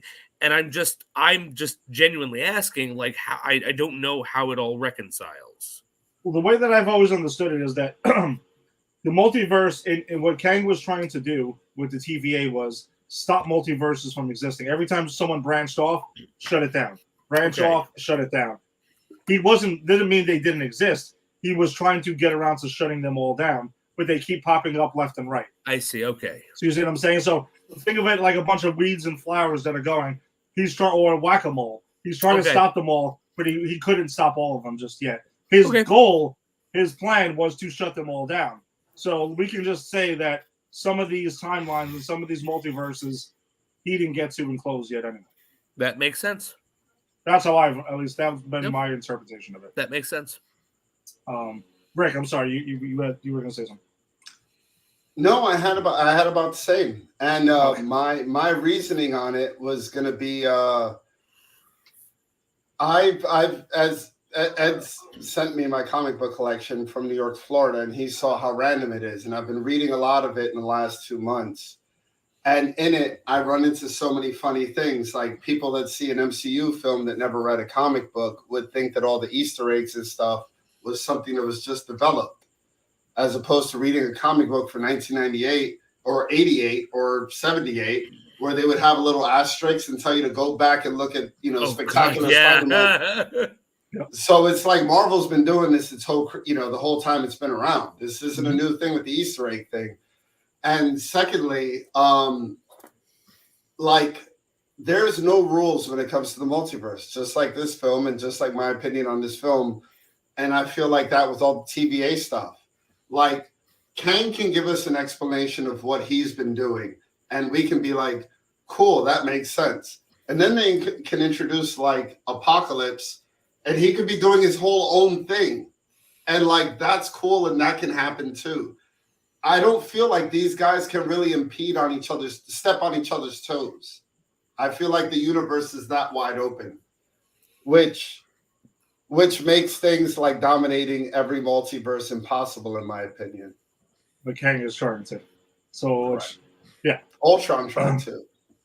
Yes. Oh, and by the way, Ultron, that's Ultron another came thing. close. Yeah. Well, that's another thing too, by the way. So with the Illuminati, just to jump back to that quickly, there's Ultron bots, and one of them, while Wanda is destroying them, starts mentioning about how like you need to stop and heed to Ultron. So are we led to believe that Ultron was possibly created in that universe successfely? Like he was a shield around the Earth? Like That's what I'm thinking. Yeah, Right? I think. Yeah. Yep, 100%. Yeah, I'm maybe thinking it was created by their Hank Pym or whatever. That's the only sad part is we don't know why the Ultron bots were there. Yeah, I mean, It would have been nice to know Yeah. what they were doing there. I agree, but I will say, in the sake of this film having so much to cover, that's a detail that you could throw in a deleted scene and whatever, or just mention in passing. Yeah, Um, and for one of these movies, it's a short movie. It's 2 hours. Mm-hmm. Yeah, you're right. I thought this was going to be like a 3-hour movie. Me too. But I think the pacing is really good for this film. I don't think it lags Sure. at any point, and it gets the point across. The other main character that we get in this movie is we get an introduction of America Chavez, whose ability is she can jump the multiverse. And that's why Wanda wants her powers. Jason, take over for a second. Yeah, and Wanda's kind of a jerk about it because they make it clear, like, oh, well, you could just ask her to, because Wanda's whole thing is, oh, yeah, I want to take her powers so I can get to my kids. And Doctor Strange is like, you could just ask her to take you to your kids. And she's like, yeah, but I need her powers because what if one of them gets sick? Then I have to go to another multiverse. It's like, wow, that's just evil. She literally could just give you a cab ride. You want to carjack her? That's horrible. It is. That's a fair way to say because that's exactly what she wanted. That's exactly what she wanted. There's no reason that she wouldn't have just given her what she wanted. No, Especially if Wanda could have helped her find her mothers. right. If Wanda was like, I'll help you find your moms, help you find my kids. Done. End of movie. That's it. 20 The minutes. movie's done. But this is the corruption of the Darkhold, though. Yes, I think also. 100%. Yeah, and you're right. It's the Darkhold that's taken over. Like the villain of this movie is not actually Wanda Maximoff. It's the Darkhold. Yeah, which they have to destroy in every universe. Yeah, ultimately. and not to be confused with Ashanti. Oh yes, the Book of Ashanti. I just keep seeing the memes. Have you guys seen the memes? It's such a good Yeah. Yeah, that's great. Oh, but no, America Chavez, though, is another Young Avengers character that we get introduced here. So they're really going in with this thing. Like, it can't be a coincidence that we're getting so many members of the Young Avengers team introduced little by little. They have to be going for this at some point. 100%. But I liked her. I thought she was pretty cool. She was a pretty cool character. She has that interaction in that one universe doing with the pizza balls where apparently she has to eat and everything and all this other stuff. And that's where He got blipped again. Yeah. but I agree that America Chavez is a great character. And the fact that you get to see her jump throughout all of these universes, and the fact that they keep the star, like you get to see the star. The star was, At first, I was like, "Oh, that's kind of cheesy," and then the second time, I was like, "No, that's her thing. Like, why can't her thing just look like what it looks like?" Because if they didn't have the star, people would have went fucking nuts. They would have been crazy about it. Yeah. Where's the star? Why didn't they do the star? Right. And she develops her powers as the movie goes on, like her strength, her speed, everything like that, which I thought was kind of cool. We get to see her pretty early on in this, but I liked her chemistry with Benedict Cumberbatch and everything. And I don't know. I thought she was excellent in this. And she wasn't overly whiny, which a lot of kids Not could at be, all. considering what the hell she. I mean, she literally has a scary witch chasing her through multiverse with monsters and all the kind. And she wasn't overly whiny, which I really liked. So yeah, I thought the actress was really, really good who played her, and I thought the character was cool. Another missed opportunity with her, in my opinion, is that she could have dropped a hint at Miles Morales. When she was like talking about the places that she's been, I just feel like they could have dropped something else in there. Well, since we're talking about America Chavez and you mentioned a Spider-Man, that whole thing, that the conversation she has with Wong and with Doctor Strange about Spider-Man, because they're like, we had this. She's like, hey, what experience do you guys have with the multiverse? And they're like, we helped a guy in Spider-Man. It's like, who the hell's Spider-Man? Right. Guy who swings around, bug-like powers and stuff like that, shoots webs, swings. Like, wait, he shoots webs out of his butt? Yeah, that's right. And Doctor Strange's reaction is great because it's like, well, wait, I don't know. I hope not. It just made me think back to his relationship with Peter and stuff like that. And I'm like, they formed a pretty cool bond. That's there. Yeah, it was a funny scene, but I feel like they could have made it a cool scene. I don't know. I just don't think they're ready for Miles Morales yet. I think they kind of want to keep the focus on Peter Parker for now, and when they're ready for Miles. Also, they'll bring him in. We don't know because Sony still owns a lot of this stuff, so Sony might not be ready to give up Miles Morales because I think Miles Morales is like the only good thing they're able to do with their product, right? With the Spider-Man word. So they've given up Peter Parker. They're giving a lot of the villains. I don't think they're giving Miles Morales up. Trying to hold on to whatever. They've mentioned him twice. They mentioned they've alluded to him. It's one thing to mention. It's another thing to sign papers to allow them to put him in a movie. Sony's stupid. Sony and Universal are both stupid. Sony needs to go, guys, we're going to give this back to you, and we just get like 50% of the profits. Because you know what? That means we all make, infinity $1 billion a year, right? We've been saying that for years. Sony, I mean, if I'm Sony, I'm like, dude, here's your products back. Give me 50. Give me 10%. Oh, I mean, seriously. And that's still billions of dollars over the years for whatever they make. I was just trying to they get to keep 100% right now. Right. They get 100%. They're not losing anything. No, but like what for the Sony Spider-Man movies, Sony gets the money. Marvel does not. Oh, they don't get any money for these? No, they don't. Oh. No, they use the character and that's about it. The solo movies, you mean? The solo movies, Spider-Man Homecoming, No Way Home. Right. Those are Sony gets to keep the money for that. But there's got to be at least one person at Sony going, okay, we make all this money with Spider-Man, but every movie we make fucking blows. Right. But financially, they don't because the Venom movies Morbius made a bunch of money. Morbius made money. Can we stop seeing these? This is what I've been saying for years. Can we stop seeing these Sony movies so Sony can actually strike a decent deal with the MCU to get these characters home? I see pictures of people posting Craven pictures. Oh, Craven! Look, I'm like, dude, I'm not gonna fucking see this movie. I'm not going. I'm done. No, I'm done. Some stupid. I wouldn't see it, but I have to. Is forcing us to do it. So the malls can reopen. I'm done with that. I'm done with Sony trying to fool me.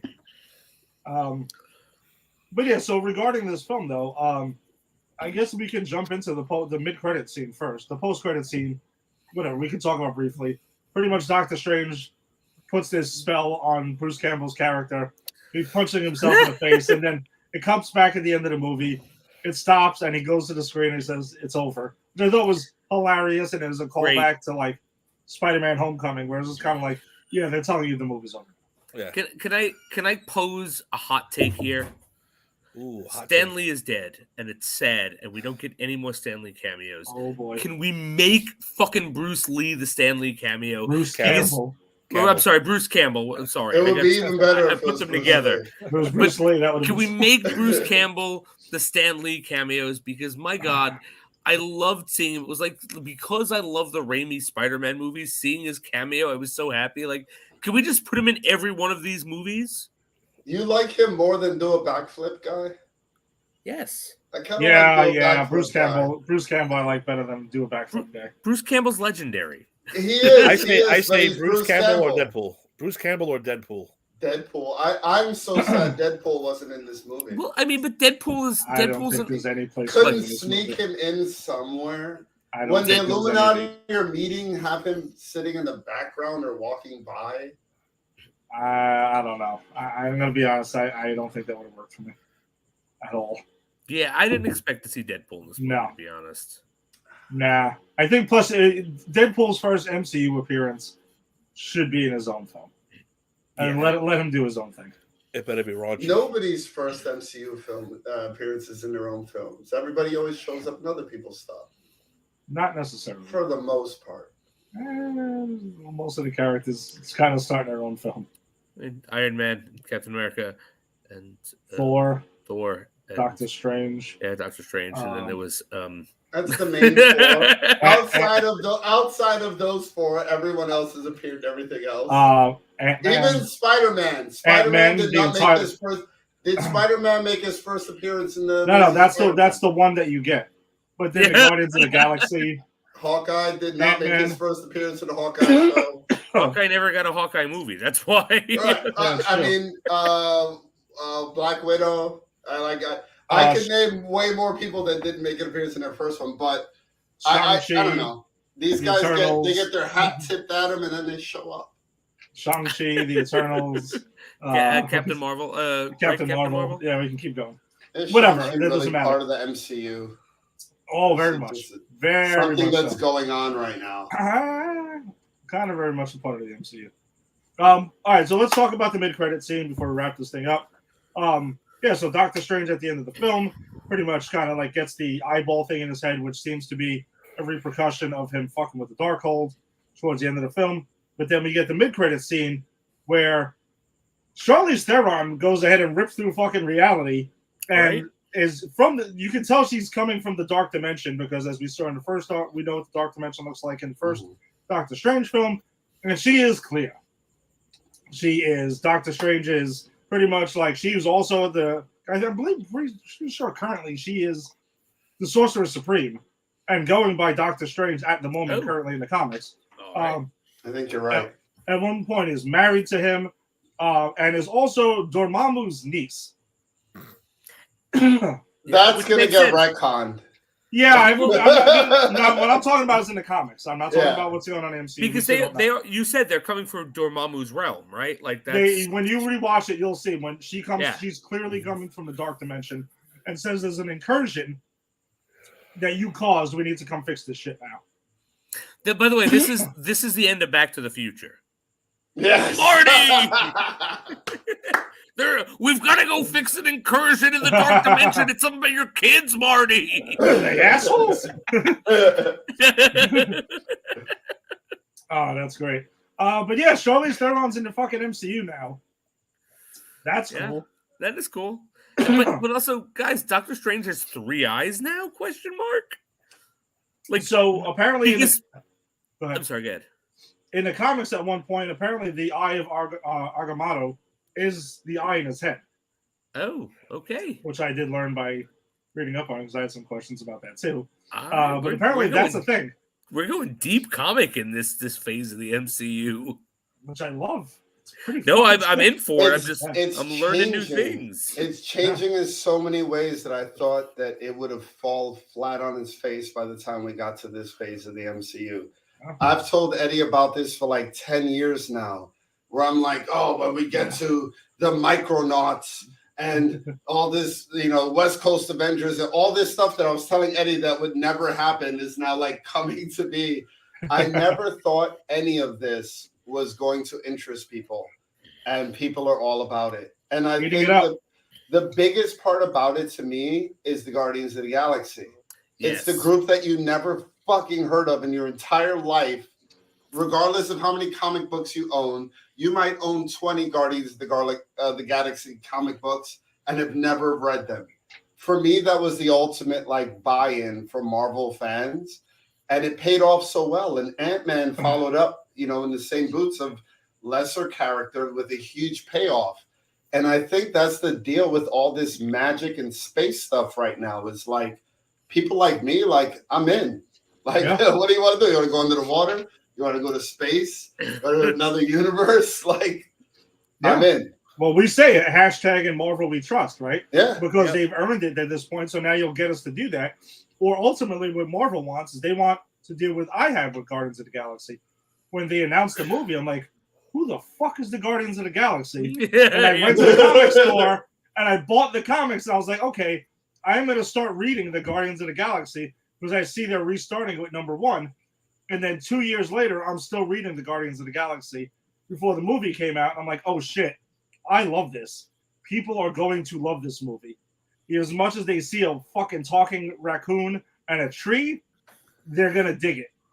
And everyone did. But you're right. That's ultimately what they want to happen. And now it's all paying off. They can do whatever the hell they want. Squirrel Girl, whoever the fuck. And everyone's going to buy it. And guess what? It's going to be, at the worst case scenario, it's going to be like, yeah, I still liked it. Yeah, right. Anna Kendrick for Squirrel Girl. Yeah, I know. That was people were pushing that. And they had a show. They had a show ready to go. And it got shut down. It was supposed to be Hulu, and the girl from the AT&T commercials was Squirrel Girl. Yeah. Ooh. And that got shut down. So it would have been nice to see her in a superhero outfit.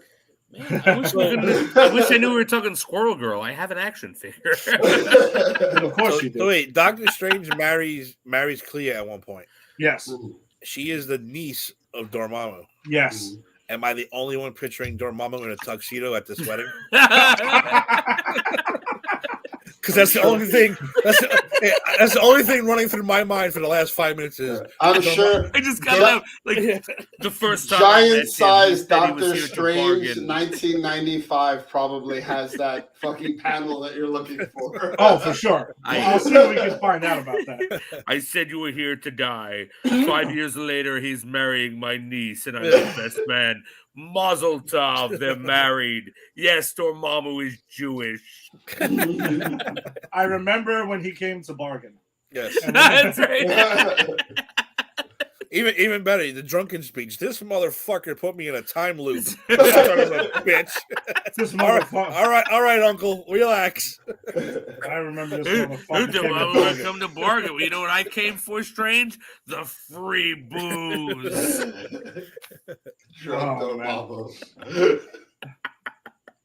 So yeah, dude, I want that. I want that so badly right now. I'm gonna have to look up to see if there's anything about this Doctor Strange wedding, and I'm gonna have to post it on our Facebook page. Pretty sure Peter Parker and Mary Jane were there. Oh, yeah, of course, I'm sure. were. Yeah. And you know who else was there?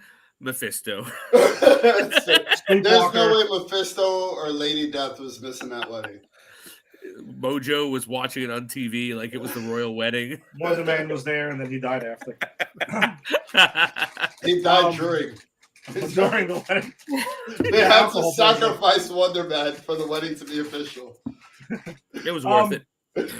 But yeah, I guess some of the questions about the film though are, what the hell happened to fucking Vision?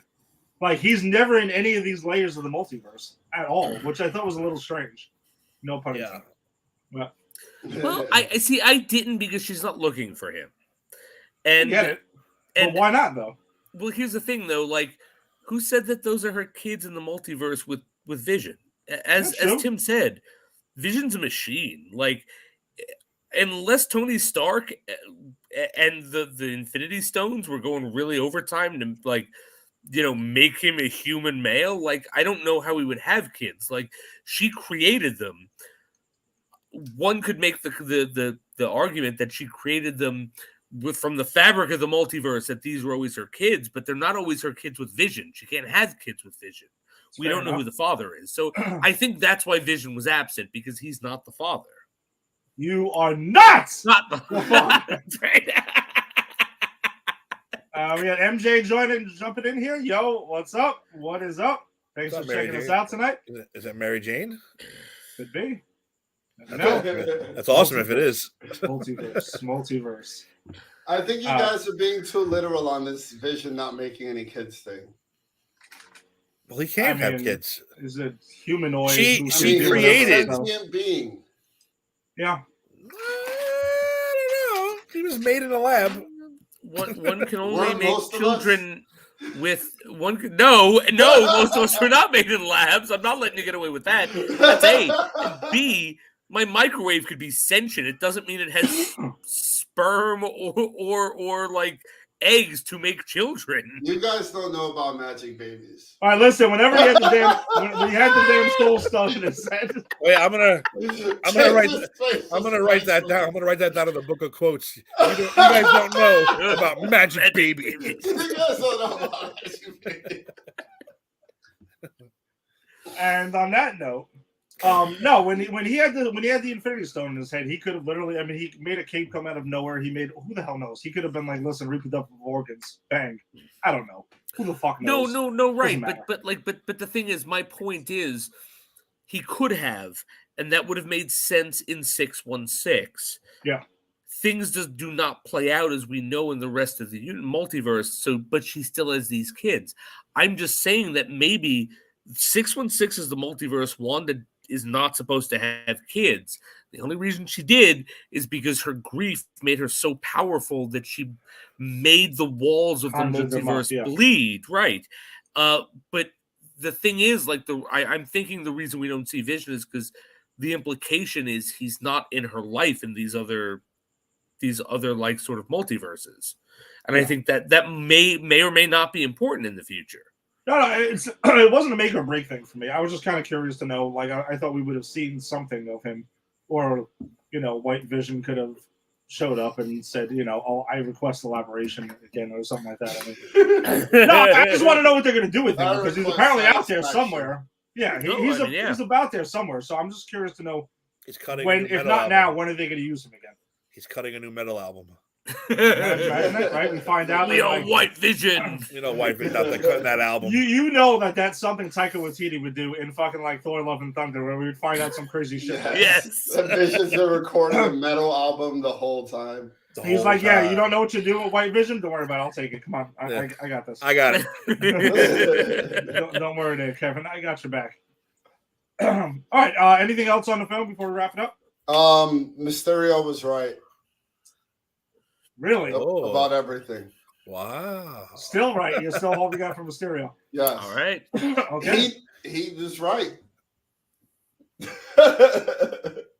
All right. Fair enough. That's my final comment. Okay. Tim. The one thing that's interesting we didn't talk about too was I was not surprised, but the other Wanda she took over had powers. No. See, I was thinking too that was one of the most. Again, I know I gave shit to her because I don't like her character, but another powerful thing was when they said, "What are you going to do with the other mother? What are you going to do with these kids' mothers?" And some of the mothers probably didn't have powers. They might have just been a straight up Wanda with kids, and you're going to murder this poor woman who knows nothing about what's going on. But the Wanda that she took over didn't have powers because she almost fought back there that last second. So I thought that was interesting how they didn't really get into. Well, they can't get into it. It's only a 2-hour movie, but the fact that she did have powers in other universes, I thought was interesting. But she was happy. I'm gonna write it off as she was happy in the other one. So there's like go nuts and do. I'm just saying I thought it was interesting that some of them probably had powers, some of them probably didn't. Yeah. So I thought that was cool. Jason. Yeah. No. I don't think I missed anything that we got to. My big question is going forward. Are we going to see? Because Doctor Strange is such a fixture in the MCU as a sort of side character, right? Like he's a character who helps other characters. So I wonder if the next time we see him, because we know it's going to be before Doctor Strange 3, marrying Dormammu's niece, if he's going to have the third eye. I'm curious how long that's going to be around and what ramifications, if any, of the Darkhold. Like, I'm curious. Because I had gone into this movie thinking and saying this is going to be an MCU game changer. Things are not going to be the same, and I was wrong, and that's fine. That was my expectations. But my curiosity is what is going to change as because of this movie? Because there are always changes because of certain movies. So I guess that's kind of what I'm excited to see going forward. I'm going to say that this movie is an MCU game changer, and I think you were right though. Because number one is the incursion thing that I mentioned earlier. Mm-hmm. If the incursion thing, if they're going for Secret Wars, then that's what's That's leading true. up to that, and that could Good be point. massive. You know what I mean? Like that could be almost like Thanos popping up at the end of the Avengers, where he threw that up, and once we saw that, we all knew where everything was going. So if incursions are the next big threat, then Secret Wars is where we're heading, and But that's I where the guess- game changer could be. I guess my point is, though, this has given us a potential game changer, but it hasn't changed the game yet. No, it could have set it up. Now we Yeah. could 10 movies from now look back and be like, oh shit, Multiverse of Madness got Right. everything going. And all I'm saying is I thought it was going to be the thing that jump-started it, and it may be the thing that started the thing that jump-starts it. And so my only thing is, like, I'm just, as you said, and it probably will play into it, as you said, but I'm just curious, like, where it's going to fit into the lore and the mythology now. And also, this could be like when if John Krasinski ends up being Mr. Fantastic, That's big. that's huge. This is the first time we saw him then. Granted, it was a different version, still him. Very true. Very true. So, can we all agree that it seems that Doctor Strange is the boss man of the MCU at this point? Yes. Absolutely. Oh, yeah, for sure. He's the glue. He's the glue, He's the glue that's keeping the MCU together. That's why he shows up in everyone else's movies. He's the new Tony Stark. Wow. Still a dick. As So was was Tony Stark. So was is Tony. Tony was a dick. You got to be a dick to be in charge in the MCU. So, all right. So that pretty much wraps us up for this week. Thanks for joining us, as always. If you joined us on Facebook, go ahead and sorry, I'm actually dealing with a slight cold. Join us on Facebook. Go ahead and like our Facebook group, Granny Speech Tea. A lot of stuff on there that doesn't make the show. Go ahead and like Pop Culture Pros. Go on YouTube, subscribe to Pop Culture Pros. Twitter, follow Pop Culture Pros. Instagram, do your Instagram thing for Pop Culture Pros.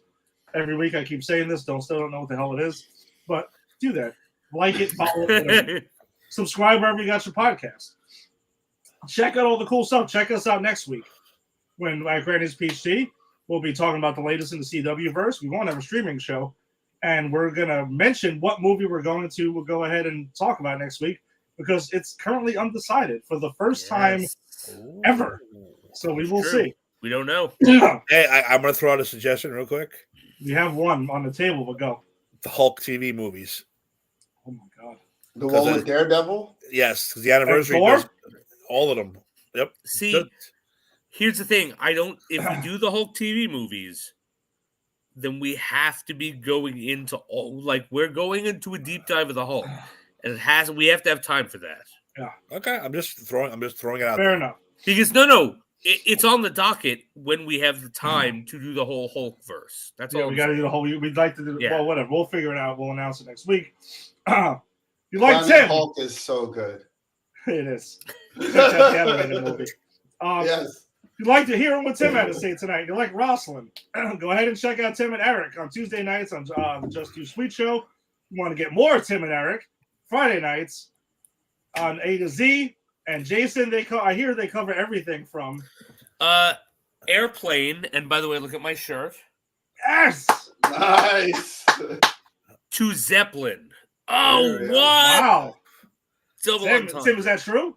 I like that fucking play on words, Jason. That was awesome. And it's the 50th episode. This week is the 50th episode, and I'm going to be honest with you, I have no fucking idea what this guy has planned. So yeah, just be there. Okay. So if you're into baseball, you can check out the Empire 161 show. If you're a Yankees fan, we'll be back next week. Schedules did not allow us to do it this week, but Lisa and I will be back next week covering the New York Yankees. If you like the New York Mets, if they're your jam, check out the Put It in a Book show with Faraci and Rodriguez and Keith. They do a great job covering the Mets. If Disney World's your thing, check out Skyline Reviews with Ashley and Destro. And Destro. And his mask comes off. He's a badass. Nice. Oh my god. G.I. Joe toys are coming out at the end of the show. Why does this happen? Get that gun down, Destro. I'm mad that I don't have any. My face! I have no toys. I have no toys to reach for. I'm upset. What's going on right now? So go ahead and check that out. And we will see you next week. All right. Peace. Later.